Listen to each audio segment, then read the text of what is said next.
meet you. Nice to meet you. And thank you to receive me for this interview. I have some questions for you.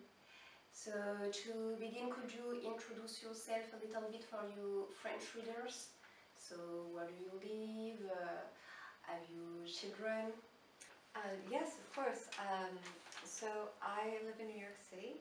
I am from Illinois, from near Chicago. I am married to a Frenchman, and we have 2 children, and both boys. And in addition to being a writer, I'm also a professor. I teach English literature, particularly Shakespeare, also children's literature and creative writing at Brooklyn College. Okay. Apart from being a writer, I figure you must be a big reader. Yes. Which book made the biggest impression as a child? Good question. It is a good question. And there's so many ways that I could answer it because I think it would be hard to choose just one book. I loved Anne of Green Gables by Ellen Montgomery. Which writer can we find the most in your library? I was looking at my bookshelves the other day, and I was looking at the M's. So I have my books alphabetized in alphabetical order. Yeah, so my books are alphabetized. And I just happened to be looking at the M's, and I realized how many books I had by Toni Morrison, Alice Munro, and Haruki Murakami. Okay. Just tons of their books. Okay. For some reason, the M section of my library is, you see a lot of repetition. So that's the case for my adult books. And for my young adult books, maybe Robin McKinley, another M. How old were you when you started writing? Well, 7.5, which is a very precise answer. But I know it because I have an example of a story that I wrote from that period, and I'd written my age. And it was a story that I wrote for a program which in America is called the Young Authors Program.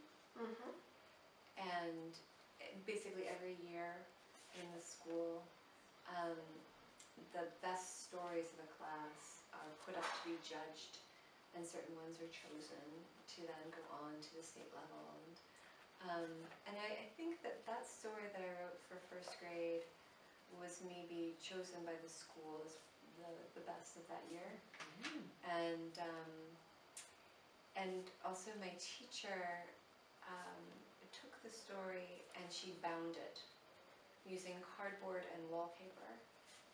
And so it's something that I have to this day. It's a very very sweet memory of being that age. Where do you find inspiration?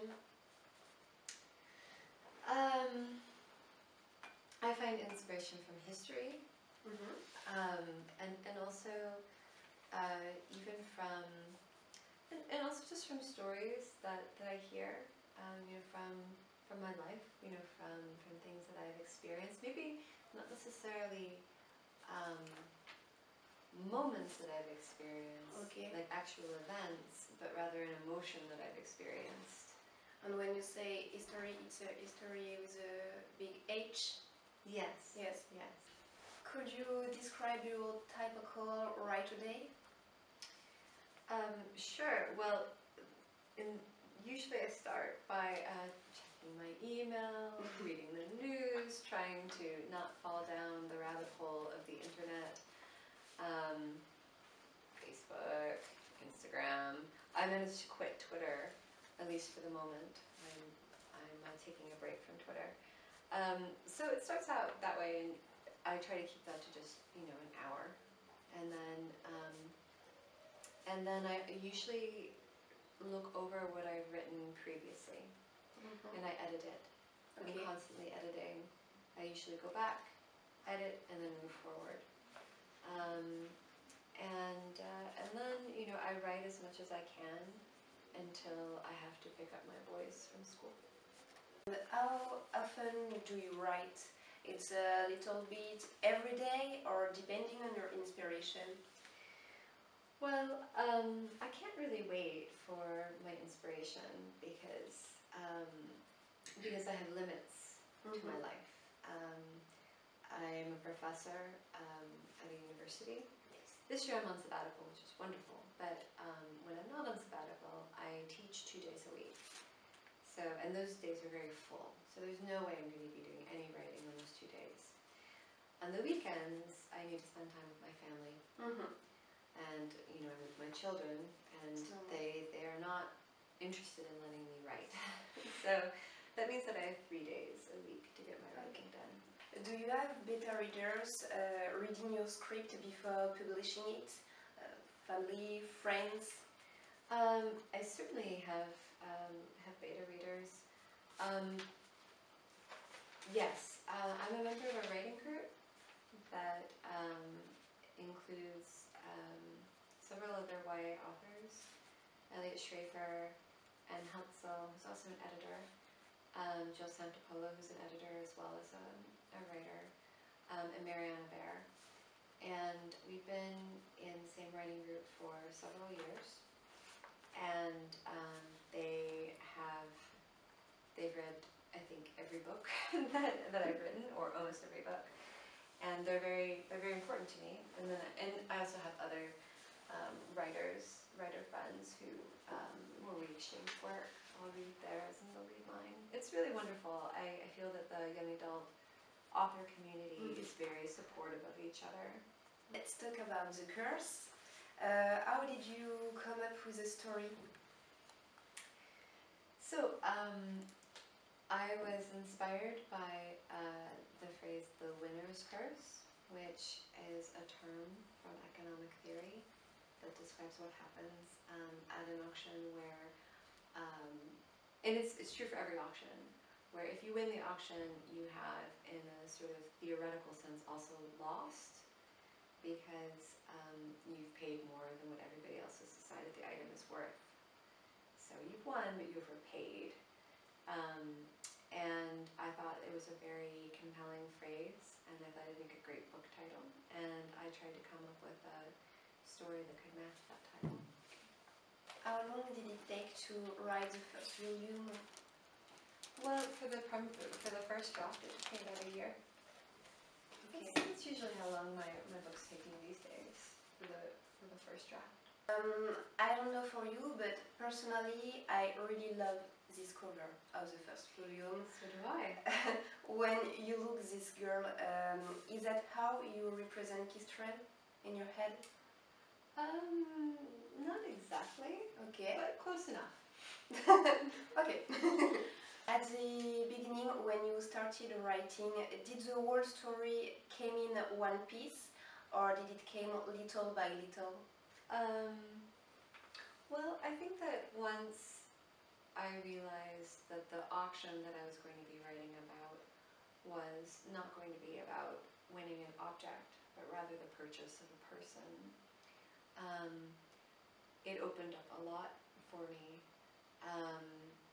But I think every book that I write, I don't know a lot about it when I first go in, and I'm not somebody who plans for books in detailed ways. There are many people who write outlines, and I'm just not that sort of person. I think it's important for me to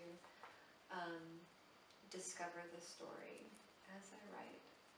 Your story takes place in a period that reminds ancient Greece. Is antiquity your favorite period in a human story? Not necessarily. Okay. No. I mean, I think it's a very fascinating period, especially for Western civilization. But my favorite period, that would be really hard to say. Somebody asked me recently which period I would want to live in if not the present. And I couldn't choose any of them because to be a woman in any of these periods would not be very fun. You know, the further you go back into the past, the more you encounter oppressive lives for women. So in some ways, for you to ask what would be my favorite period, I mean, I could say, you know, I love watching BBC reproductions of Victorian period or the Regency period, but I don't know that I really want to live in those periods. Okay. I'm very intrigued by the game named Coevenin in the French version. It reminds me a sort of poker. Where did you find the inspiration for this game? It is a little bit like poker. It's like a Okay. mix of poker and mahjong. And I mean, when I came up with in English, the title is Bite and Sting, and I liked it because it was a sexy title. Yeah, I confirm.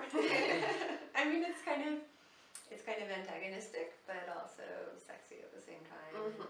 I thought that was a good game for Kestrel and Aaron to play. I noticed that music is omnipresent in your story. Are you fond of music? Do you play any instrument as Kestrel playing a piano? I am fond of music, and also, you know, I really I enjoy seeing people who are passionate about an art, whatever that art may be. So it was fun to represent a musician who is truly dedicated to her particular art.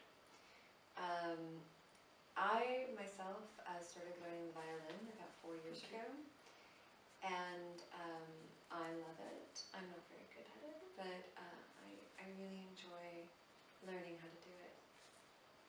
This first book introduces all the characters and focus on the love relationship. Any clue regarding the next one? The next book is, I mean, Kestrel and Aaron are, of course, the most important characters in that book.